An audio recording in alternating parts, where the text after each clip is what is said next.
Good morning. ठीक है, आज हम PIQ का सीरीज कंटिन्यू कर रहे हैं। ठीक है, जो आपके CSL एग्जाम के लिए भी है, उसके बाद वाले एग्जाम्स के लिए भी हेल्पफुल रहेगा, लेकिन CSL हम मेन फोकस करके चल रहे हैं। तो इसी वजह से लास्ट ईयर 2024 का जो CSL पेपर था, मैं वही पेपर आपको सीधा सीधा वही पेपर लेके आया हूं। ठीक है, तो आज आप लोग एक काम कीजिएगा, एक काम करिए कि आप लोग ना एक पेपर लेके भी बैठिए। ठीक है, पेपर लेके बैठिए, अगर आप लोग कर सकते हो तो, नहीं तो अगर बाहर हो तो अलग बात है। बट अगर पेपर लेके बैठिए, जो यहाँ पर आपको लग रहा है कि ऑप्शन होगा, उस ऑप्शन को आप लिखते जाइएगा। अगर सही हुआ तो बहुत बढ़िया, नहीं हुआ तो कोई इशू नहीं है। और अगर आपके पास पेपर नहीं है तो आप मुझे जो चैट है, चैट में भी लिख दीजिएगा। ठीक है, और आप देखिएगा कि आपका टोटल, आप लोगों का टोटल कितना नंबर आ रहा है। ठीक है, अगर कम भी है तो उसमें भी चिंता करने की जरूरत नहीं है। तो जो पेपर है, मैं पूरा पेपर ही लेके आया हूँ। यहाँ पर PDF मैंने नहीं बनाया है, पूरा ही पेपर लेके आया हूँ, जिससे आप लोगों का थोड़ा सा, अगर वो कोई पहली बार दे रहा है CSL, तो उसको थोड़ा सा आइडिया हो कि पेपर कुछ ऐसा दिखता है। ठीक है, ये तो रफ वर्क का है, मैथ के लिए जो रफ वर्क होता है। अच्छा, तो मैं सेक्शन बी मैंने स्टार्ट किया था। ठीक है, सेक्शन, सॉरी, सेट बी। तो फर्स्ट सेक्शन जनरल अवेयरनेस का। ठीक है, फर्स्ट सेक्शन। तो जो पहला क्वेश्चन है, मैं इसे थोड़ा सा बड़ा कर देता हूं। जो पहला क्वेश्चन है, that choose the incorrect pair from the following. ठीक है, choose the incorrect pair from the following. तो यार, इसमें से इनकरेक्ट पेयर कौन सा है, मतलब कौन से साल में कौन सी चीज नहीं हुई है। गुड मॉर्निंग जी, गुड मॉर्निंग।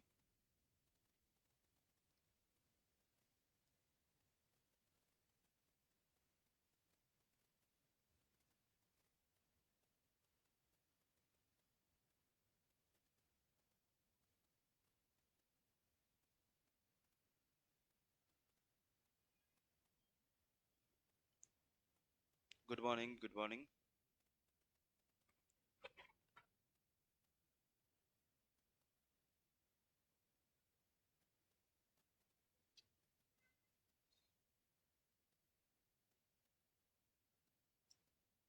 चलिए, तो पहला क्वेश्चन जैसे मैंने कहा, तो कि पहला क्वेश्चन क्या है कि choose the incorrect pair from the following. तो यहाँ पर कौन सा दिया हुआ है कि 1917 में चंपारण मूवमेंट। अगर आपने गांधी जी वाला पोर्शन पढ़ा है, तो गांधी जी के स्टार्टिंग में तीन मूवमेंट्स होते हैं। बिफोर नॉन कोऑपरेशन मूवमेंट, ऐसे तीन मूवमेंट्स होते हैं। कौन से जो गांधी जी के फेमस भी बनाते हैं और गांधी जी को बहुत वो सब प्यार भी मिलता है। पहला चंपारण 1917, उसके बाद 1918 होता है अहमदाबाद मिल strike. Ahmedabad mill strike. And 1918 में ही एक और होता है, दैट इज नोन एज खेरा सत्याग्रह। मार्च महीने में होता है खेरा सत्याग्रह। तो 1918 खेरा सत्याग्रह। ठीक है, तो यहाँ पर है ये वाला जो है 1917, ये वाला एकदम सही है। ठीक है, ये वाला सही है। 1918 peasant movement in Kheda, Kheda is in Gujarat, तो ये वाला भी सही था। पूर्ण स्वराज की मांग की गई थी 1920 लाहौर कॉन्फ्रेंस, जो लाहौर कॉन्फ्रेंस हुआ था, पूर्ण स्वराज। ठीक है, लाहौर कॉन्फ्रेंस जो हुआ था उसमें पूर्ण स्वराज की मांग की गई थी। लेकिन ये जो गांधी आरविन पैक्ट है, ये था गलत। ठीक है, गांधी आरविन पैक्ट कब हुआ है? गांधी आरविन पैक्ट हुआ है 1931। ठीक है, तो पहला क्वेश्चन में गलत कौन सा है? गलत है ये वाला 1932 वाला। ठीक है, और गांधी आरविन पैक्ट होता है 1931। ठीक है, अगर आपने गांधी आरविन पैक्ट पढ़ा होगा, तो गांधी आरविन पैक्ट में गांधी जी ने कहा कहा था कि हम, मतलब अरविंद ने कहा था कि हम जितने पॉलिटिकल प्रिजनर्स हैं उनको छोड़ देंगे, और आप जो सिविल डिसोबीडियंस मूवमेंट है उसको स्टॉप करवा दीजिए। ठीक है, this is known as Gandhi Irwin pact. ये पहला क्वेश्चन। ठीक है, तो ऑप्शन सी होगा राइट आंसर, जो इनकरेक्ट पेयर है। अच्छा,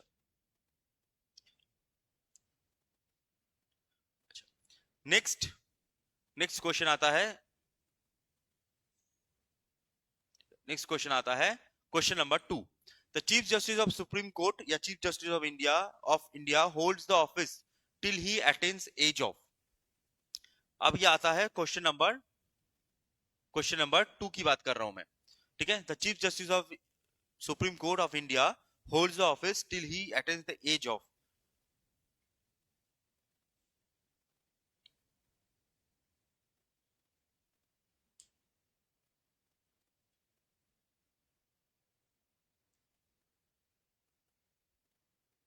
ठीक है, नया बैच कब से स्टार्ट होगा भाई, मुझे सच में नहीं पता। नया बैच जो होगा ना, तो आप एक बार कॉल कर लीजिएगा, जो कोऑर्डिनेटर्स हैं, एडमिन हैं, एडमिनिस्ट्रेशन में आते हैं, वो लोग आपसे बात कर लेंगे, डिस्कस कर लेंगे कि कब होगा। ठीक है, मुझे आइडिया सच में नहीं होता। ठीक है, तो चीफ जस्टिस ऑफ इंडिया कितने साल तक वो होल्ड कर सकते हैं, that is option number D, 65 years. ठीक है, अगर आपका सही हुआ है तो मार्क कर लीजिएगा, 1 करके मार्क कर लीजिएगा ऑब्वियसली। ठीक है, तो 65 ईयर्स, पहले 62 ईयर्स हुआ करता था, अभी 65 ईयर्स किया गया है। ठीक है, 65 ईयर्स। चलिए नेक्स्ट क्वेश्चन आता है 3। नेक्स्ट क्वेश्चन आता है 3 वाला क्वेश्चन आता है। ठीक है, नेक्स्ट क्वेश्चन आता है 3, that the type of writ issued by the higher court when the lower court has considered a case going beyond its jurisdiction। ठीक है, तो हायर कोर्ट लोअर कोर्ट को कहती है कि ये जो केस है वो आपके जुडिक्शन से बाहर है, आप यहां पर काम मत कीजिए। तो ये कौन सा होता है, कौन सा रेट होता है?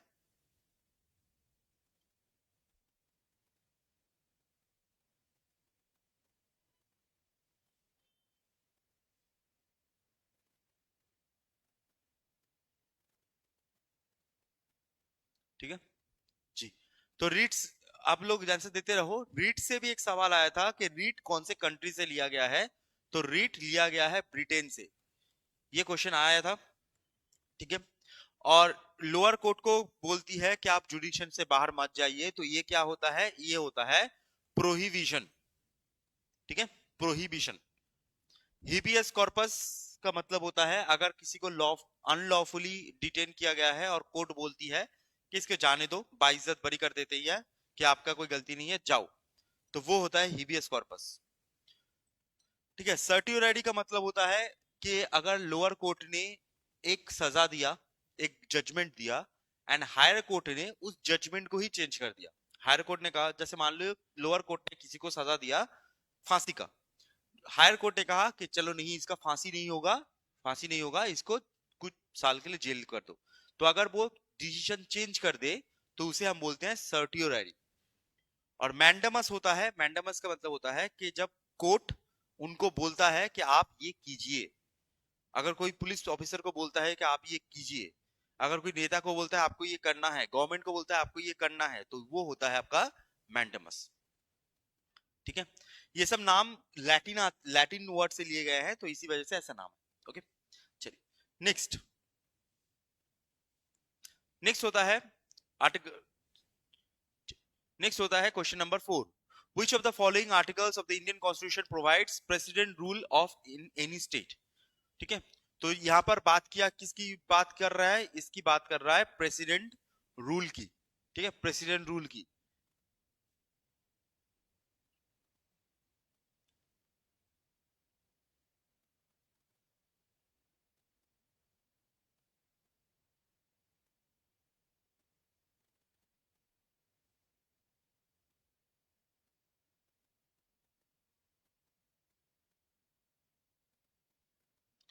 तो क्वेश्चन नंबर मैं 4 की बात कर रहा हूं। ठीक है, क्वेश्चन नंबर 4 की बात कर रहा हूं कि which of the following articles in the Indian Constitution provides president rule। तो प्रेसिडेंट रूल कहां पर आता है, तो प्रेसिडेंट रूल आता है आर्टिकल नंबर 356। ठीक है, आर्टिकल नंबर 356 होता है प्रेसिडेंट रूल। आर्टिकल नंबर 352 क्या होता है, आर्टिकल नंबर 352 होता है नेशनल इमरजेंसी। ठीक है, national emergency. And article number 360 क्या होता है, आर्टिकल नंबर 360 होता है फाइनेंशियल इमरजेंसी। ठीक है, तो article number 56 is president rule, article number 352 national emergency and article number 360 is financial emergency. ठीक है, ये क्वेश्चन नंबर 4। नेक्स्ट नेक्स्ट चलते हैं ये वाला क्वेश्चन नंबर 5। क्वेश्चन नंबर 5 कि आपको करेक्ट ऑल्टरनेटिव चूज करना है। यहां पर करेक्ट ऑल्टरनेटिव क्या है? State with folk dances. ठीक है, फोक डांसेस, तो कौन सा फोक डांस किसका है? 30 सेकंड है आपके पास, जल्दी बताइए ऑप्शन कौन सा होगा।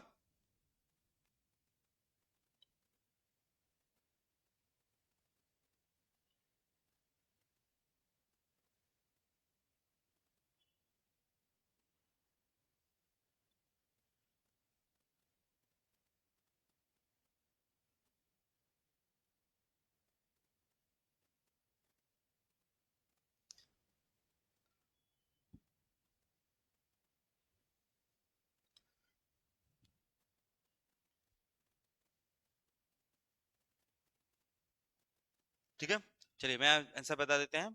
तो फोक डांसेस यहाँ पर बहुत सारी फेमस फेमस फोक डांसेस हैं, जैसे बिहू। बिहू क्या है?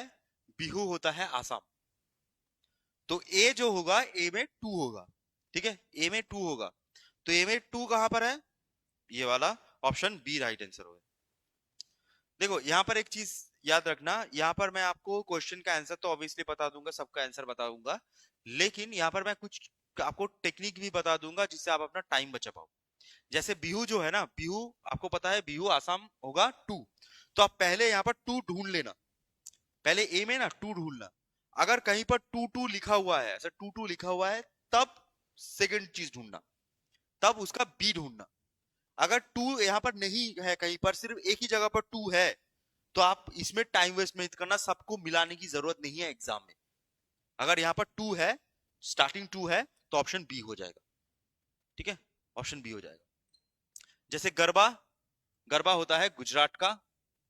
ठीक है, भांगड़ा होता है राजस्थान का, एंड चारी होता है, सॉरी भांगड़ा होता है पंजाब का, चारी होता है राजस्थान का। ठीक है, बस हो गया। तो ये क्वेश्चन एग्जाम में भी आपको ये वाला जो चीज है, ये टेक्निक लगानी है। ठीक है, नेक्स्ट क्वेश्चन।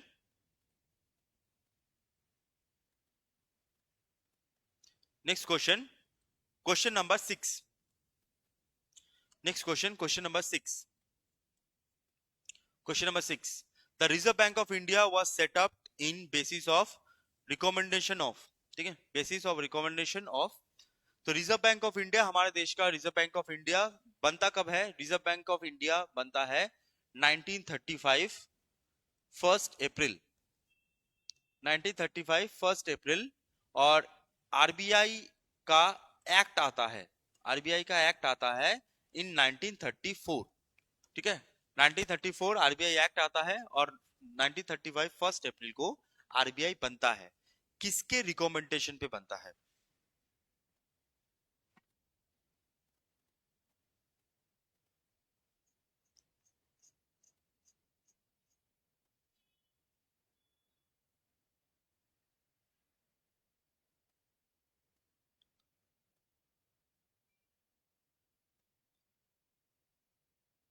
ठीक है भाई, मैराथन क्लास जो होगा ना, वो आपके एग्जाम से एकदम पहले पहले होगा।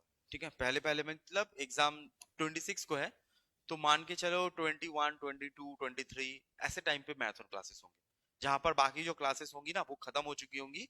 जितने भी स्टूडेंट्स घर में जाके एग्जाम देने चाहते हैं वो बस्ती चले जाएंगे, तो वो घर से देख पाए, तो इसी वजह से एकदम बाद में होगा, 26 से पहले पहले। ठीक है, 26 से पहले पहले होगा।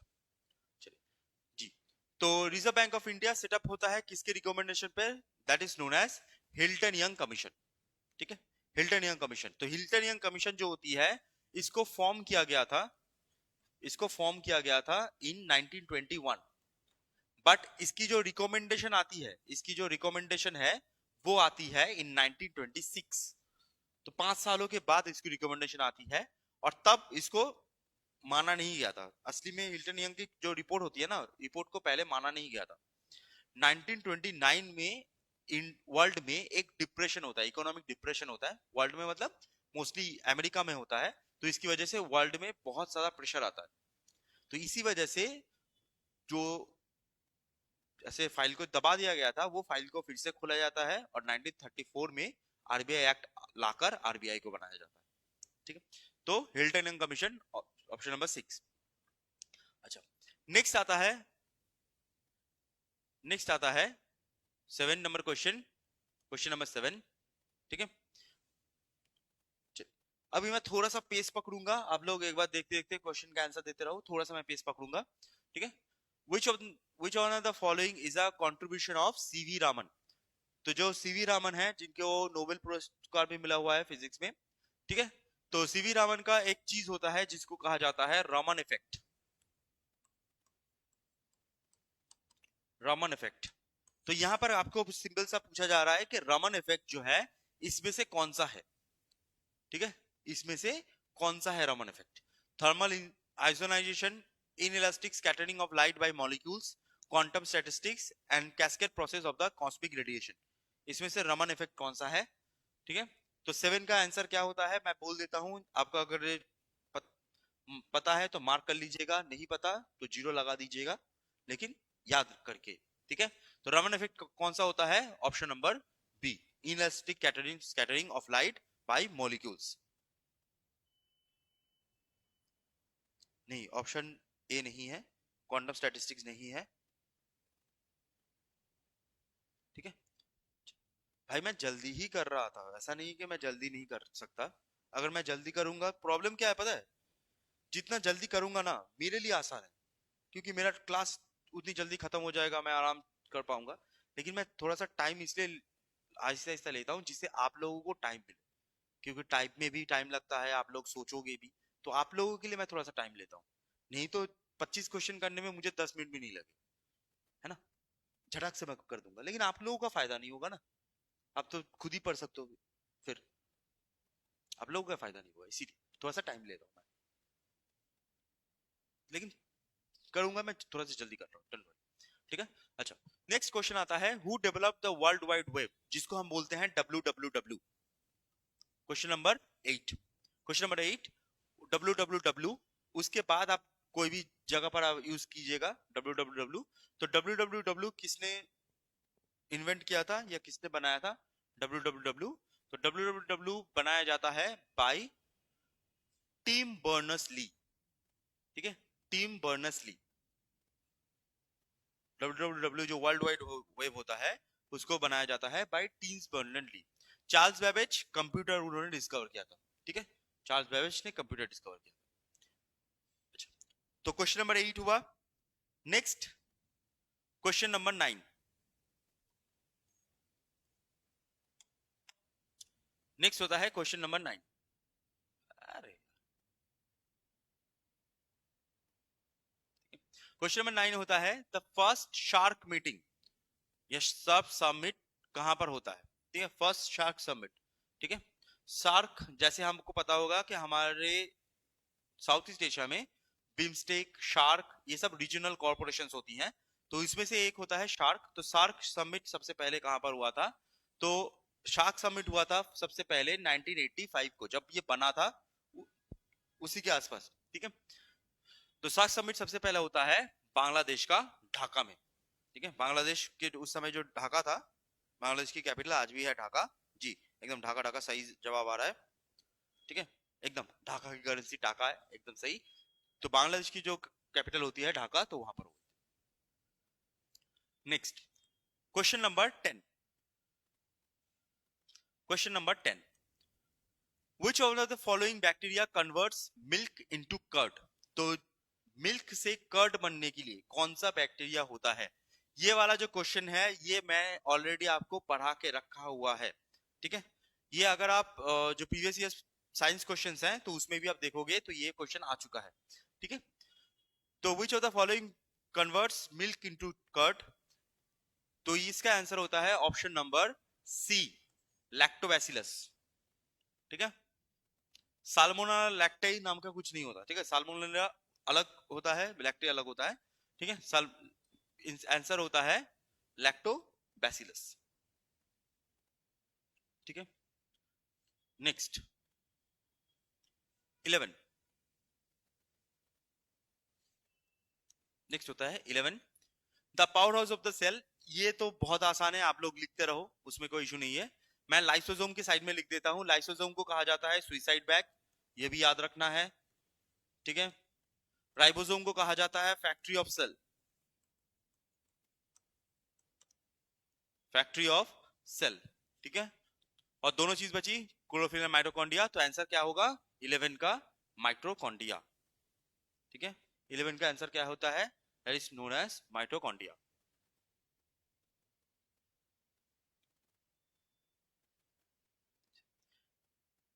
Next question, next question 12, the asteroid belt lies between, asteroid belt lies between,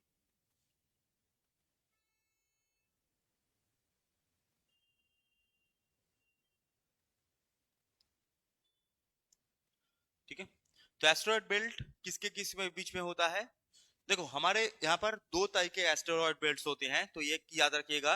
एक एस्टेरॉयड बेल्ट होता है इनर सोलर सिस्टम में,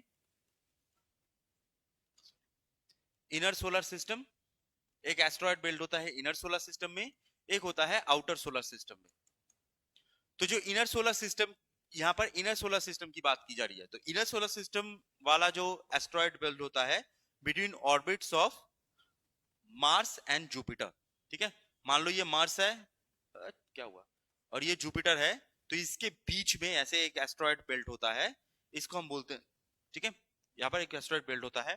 यहाँ से एक छोटा सा सवाल भी बोल देता हूं, इस एस्टेरॉयड बेल्ट में, इस बेल्ट में, ठीक है, एस्टेरॉयड बेल्ट में एक डॉर्फ प्लैनेट होता है, ठीक है, एक डॉर्फ प्लैनेट होता है जिसका नाम होता है सीरस, ठीक है। बहुत बड़ा एक डॉर्फ प्लैनेट होता है यहाँ पर एस्टेरॉयड, इस एस्टेरॉयड बेल्ट में एक डॉर्फ प्लैनेट होता है, that is known as Ceres. और आउटर सोलर सिस्टम में जो एस्टेरॉयड बेल्ट होता है, अरे यार क्या हुआ, सॉरी,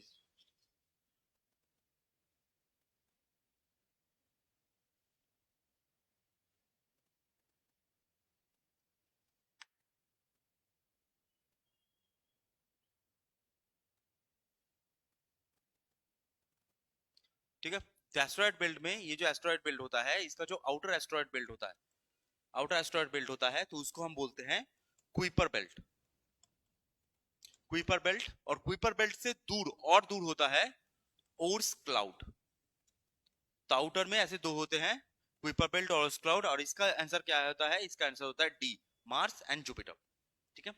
अच्छा, next, which of the following language is not included in classical language status approved by unit cabinet. तो ये लास्ट ईयर क्या होता है, लास्ट ईयर, ठीक है, लास्ट ईयर क्लासिकल लैंग्वेज निकलता है जिसमें से एक लैंग्वेज को नहीं लिया गया है, कौन सा लैंग्वेज,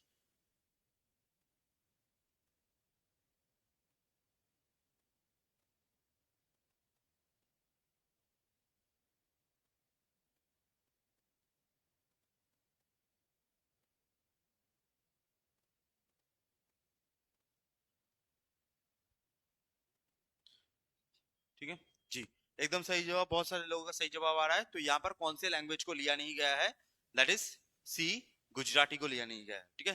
नेशनल लैंग्वेज में मराठी भी आती है, बंगाली भी आती है, एसएमएस भी आती है, बट गुजराती नहीं आती। बहुत बढ़िया। नेक्स्ट 14, ठीक है, नेक्स्ट आता है 14। तो भीमबेटका केव, भीमबेटका केव, आप अगर हिस्ट्री आप पढ़ते हो तो आपको जो पैलियोलिथिक एज है, mesolithic age, neolithic age and chalcolithic age, इन चारों एजेस में एक केव आपको कॉमन मिलेगा, और एक केव बहुत ही फेमस है, केव है, that is known as Bhimbetka cave. तो भीमबेटका केव में यहाँ पर तीनों चीजें कही गई हैं। they are located in state of Uttar Pradesh. These caves are famous for rock paintings and they are recognized as UNESCO World Heritage Site, ठीक है। तो इनमें से कौन सी चीज जो है वो सही है। तो मैं नीचे से ऊपर आता हूं, they are recognised as UNESCO heritage site. ठीक है, तो ये जो यूनेस्को हेरिटेज साइट है ये एकदम सही है, एकदम सही है। दैट इज तीन तो आंसर होगा, तो तीन आंसर होगा मींस आंसर होगा सी या तो डी। ठीक है, सी या तो डी, 1 2 नहीं होगा। ठीक है, क्योंकि तीन होना चाहिए। दूसरा, this caves are famous for rock paintings. This famous for rock paintings, एकदम सही है। ठीक है, तो यहाँ पर दो और तीन कहां पर है, यहाँ पर ही है, तो सी आंसर हो जाएगा। ठीक है, आप ऊपर से स्टार्ट करो नीचे से स्टार्ट करो, आपको पूरा करने की भी जरूरत नहीं पड़ती है। ऐसे क्वेश्चंस को ट्रिक भी होता है, ये जो चीजें होती है ना ऐसे, ये ट्रिक भी होती है। अगर यहाँ पर ऑल ऑफ द अबव था तब आपको पूरा का पूरा देखना पड़ता है, या नन ऑफ द होता है, ऑल ऑफ द अबव होता है तब हमको पूरा का पूरा देखना होता है। ठीक है, अच्छा, they are located in state of Uttar Pradesh, ये वाला जो है ये गलत है। ठीक है, ये वाला गलत है। भीमबेटका केव होता है मध्य प्रदेश में। ठीक है, मध्य प्रदेश में भीमबेटका केव होता है। ठीक है, नेक्स्ट क्वेश्चन, नेक्स्ट क्वेश्चन होता है who has been honoured with prestigious Dada Saheb Phalke. दादा साहेब फाल्के, ये 15 का क्वेश्चन है। दादा साहेब फाल्के 2024 में किसको मिला था? ठीक है, दादा साहेब फाल्के 2024 में किसको मिला था?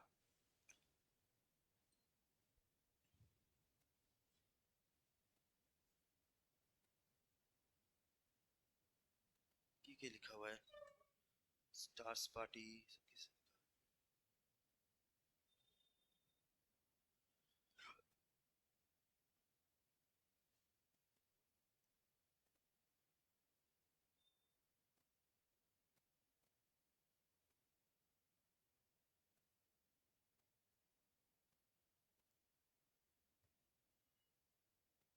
जी, तो दादा 2024 का दादा साहेब फाल्के किसको मिला हुआ है? That is known as Mithun Chakraborty.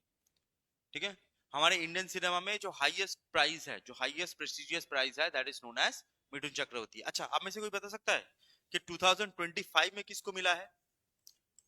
कुछ दिन पहले मिला है। ठीक है, कुछ दिन पहले ही 2025 में कहां पर मिला है? और एक हिंट दे दूं, वो केरला के एक्टर है, मलयालम एक्टर है। ठीक है, और उनका फिल्म आपने देखा होगा सर।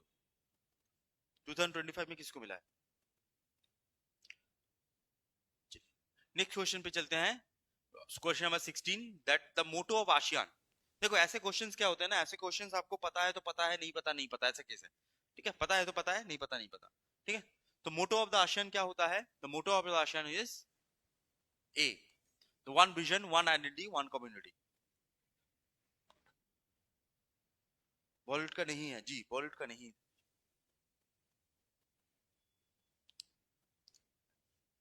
एकदम दैट इज मोहनलाल। ठीक है, मोहनलाल एकदम सही। 16 क्या है? The motto of the ASEAN, one vision, one identity, one community. अच्छा, अच्छा, ये वाला क्वेश्चन आपको बताइए, ये वाला क्वेश्चन, लमरदाई। ठीक है, लमरदाई, ये जो पोइट है, प्रोमिनेंट राइटर हैं, ये दो लैंग्वेज में बहुत अच्छे हैं। ठीक है, जो अरुणाचली लैंग्वेज है, अरुणाचली में वो लिखते थे, और अरुणाचली को छोड़कर किस में लिखते हैं? ठीक है, यहाँ पर अरुणाचली लिखा नहीं है तो अरुणाचली को छोड़ो, बट ये तीन लैंग्वेज, चार लैंग्वेज में किस में लिखते थे? ठीक है,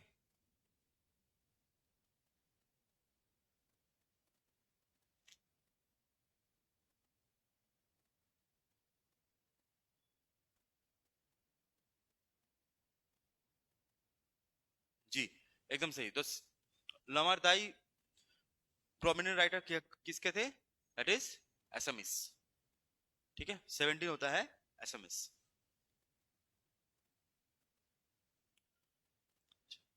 नेक्स्ट 8, अब अरुणाचल प्रदेश से क्वेश्चन आ रहा है। ठीक है, अरुणाचल प्रदेश से क्वेश्चन आ रहा है, तो who among the following was the first deputy chief minister of Arunachal Pradesh? तो अरुणाचल प्रदेश के पहले डेप्यूटी चीफ मिनिस्टर कौन है? अरुणाचल प्रदेश के पहले डेप्यूटी चीफ मिनिस्टर,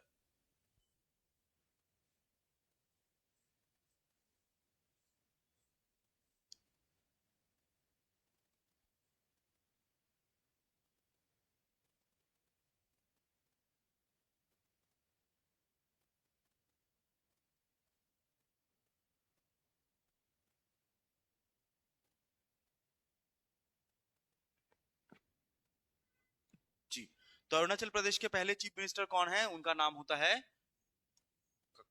कमेंग दलो। ठीक है, ऑप्शन ए। अच्छा, ये वाला 19 वाला बताइए, 19 वाला। The millennium first glimpse of sunrise, simple सा भाषा में, इंडिया में पहला सन रे, इस इंडिया में पहला सन रेज कौन सी जगह पर आता है? कौन सी जगह पर आता है? ऑब्वियसली अरुणाचल प्रदेश में आता है। अगर आप सनराइज की बात करो तो सबसे पहला अरुणाचल में आता है। अरुणाचल में कौन से डिस्ट्रिक्ट में आता है मैं ये भी बता दूं, कौन से डिस्ट्रिक्ट में आता है? नहीं, नहीं बताऊंगा डिस्ट्रिक्ट कौन सा है, नहीं बताऊंगा। उसके बाद पहला तुम आंसर दो, उसके बाद बताऊंगा।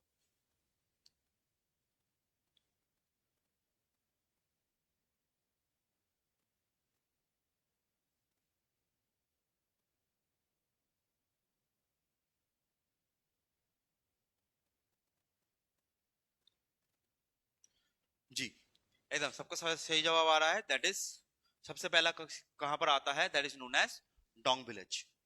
ठीक है, तो सबसे पहला लाइट कहां पर आता है? तो सबसे पहला लाइट आता है डोंग विलेज, डिस्ट्रिक्ट होता है अंजोक।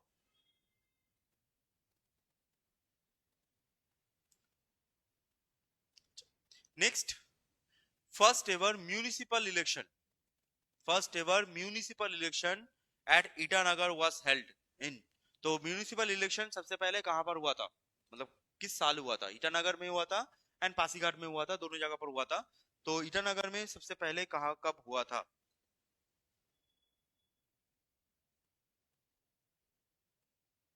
जी, अंजा डिस्ट्रिक्ट जी।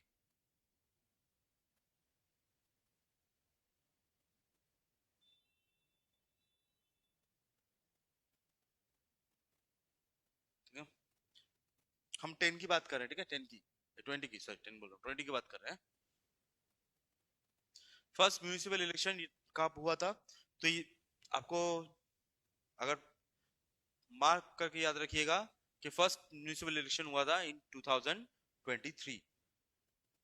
2023। ये वाला पेपर मैं कहीं से, मतलब ये वाला जो आप पेपर देख रहे हो, ये सीएसएल का 2024 का पेपर है, लास्ट ईयर का पेपर है। ठीक है, लास्ट ईयर का पेपर है।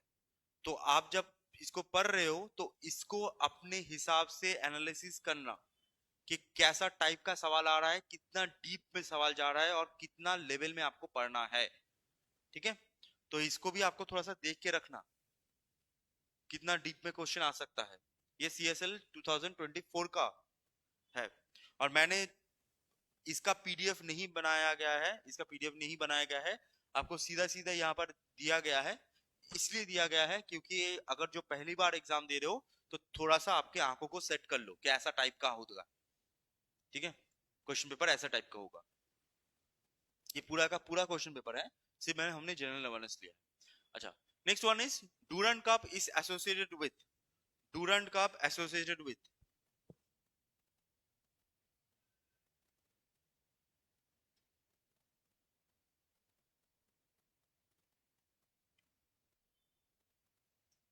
ठीक है, तो डूरंट कप कौन से खेल के साथ एसोसिएटेड है?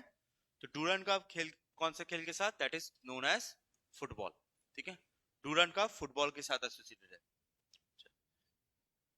Next question 22, next question 22, which country has been chosen to host first ever kho world cup? Which country has chosen to host first ever kho world cup? तो kho वर्ल्ड कप जो होती है वो कौन से country ने host किया था इन 2025?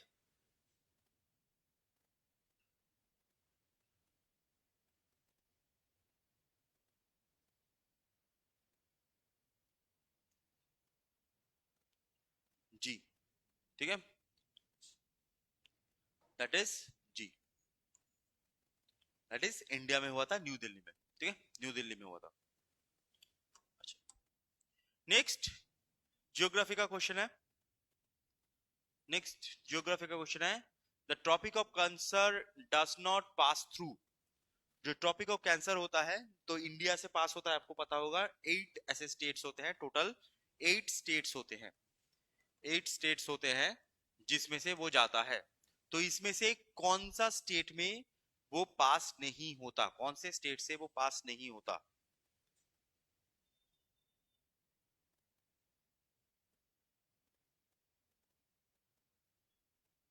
ठीक है,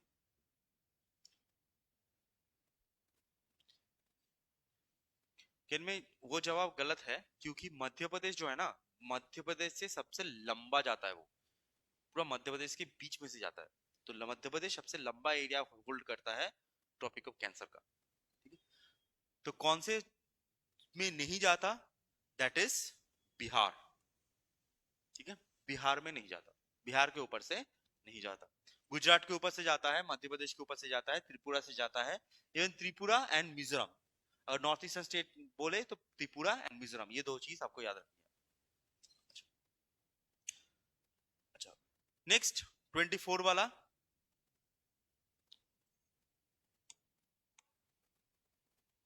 24, वर्ल्ड लॉन्गेस्ट हाईवे टनल। ठीक है, अच्छा यहाँ पर एक चीज मैं यहाँ पर मेंशन कर दूं, ये जो वर्ल्ड लिखा हुआ है ये गलत है। ठीक है, ये इंडिया होगा। ठीक है, ये इंडिया होगा, क्योंकि वर्ल्ड का लॉन्गेस्ट जो हाईवे टनल होता है ना, वो नॉर्वे में होता है। ठीक है, नॉर्वे में होता है। तो नॉर्वे में वर्ल्ड का लॉन्गेस्ट हाईवे टनल होता है। इंडिया का सबसे लॉन्गेस्ट टनल जो मनाली एंड जो स्पीति। ठीक है, एकदम सही, that is option C, Atal tunnel. ठीक है, ऑप्शन सी, अटल टनल। अच्छा, नेक्स्ट आर्टिकल, सॉरी आर्टिकल बोलो, next question number 25 last. World trade organisation was founded in the year, world trade organization was founded in the year, WTO।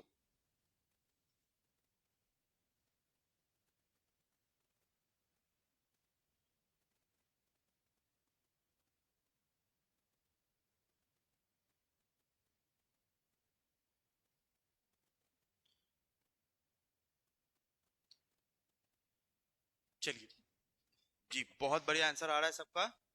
ठीक है, बहुत बढ़िया। तो world trade organisation का foundation होता है दैट इज 1995। ठीक है, 1995। 1995 क्यों होता है? क्योंकि इन 1945 की तरफ एक चीज बनता है जिसका बनता है, बोला जाता है गैट। Okay, GATT. और गैट चेंज हो जाता है टू WTO इन 1995। ठीक है, तो WTO कब बना है? WTO बना है 1995 में। गैट अगर बोला जाए तो गैट कब बना है? गैट बना है 1945।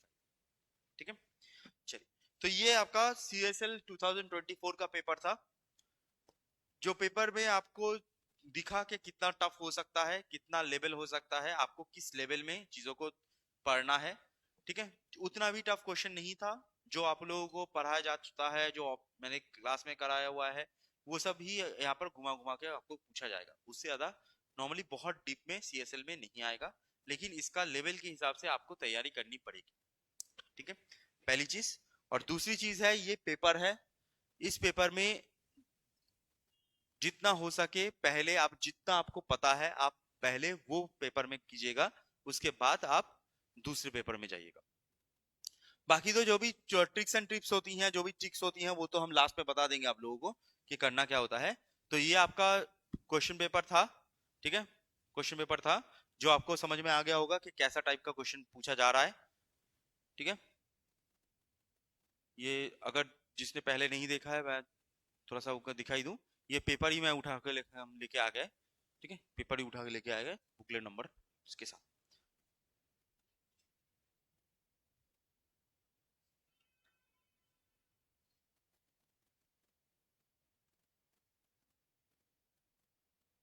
ठीक है, चलिए, तो आज के लिए हम इतना ही रखते हैं। कल फिर से जो करंट अफेयर्स है और जो PYQ दूसरा सब्जेक्ट होता है, तो उसको भी हम कंटिन्यू करेंगे। 26 तक कंटिन्यू करेंगे। ठीक है, 25 तक, ऑब्वियसली 26 तक नहीं कर सकता, 25 तक कंटिन्यू करेंगे, जिससे आप लोग का एग्जाम जो है वो बहुत बहुत बढ़िया हो। ठीक है, और हम पूरा, मैं कोशिश कर रहा हूँ, आप भी अपने खुद के लिए कोशिश करते रहिए। ठीक है, थैंक यू सो मच, कल मिलते हैं, बाय बाय।